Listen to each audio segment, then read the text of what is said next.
আজ যেই আধ ঘন্টা কাজের অধিকার আমরা পাই, সেটা একদিন শ্রমিকদের রক্ত দিয়ে কিনতে হয়েছিল। একসময় শ্রমিকদের দিনে 14 থেকে 16 ঘন্টা কাজ করতে হতো। বিশ্রাম ছিল না, নিরাপত্তা ছিল না। 1886 সালে আমেরিকার শিকাগো শহরে হাজার হাজার শ্রমিক রাস্তায় নেমেছিল। তাদের একটাই দাবি, 8 ঘন্টা কাজ। তারপর শুরু হলো গুলি। রাস্তায় পড়ে গেল বহু নিরীহ শ্রমিকের দেহ।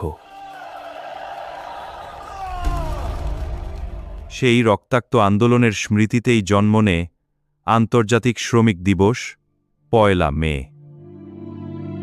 ভারতেও শ্রমিক আন্দোলন বদলে দিয়েছিল ইতিহাস।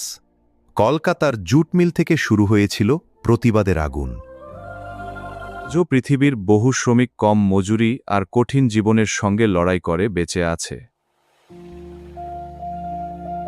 1 মে শুধু একটা ছুটির দিন নয়, এটা শ্রমিকদের ত্যাগ আর সংগ্রামের ইতিহাস।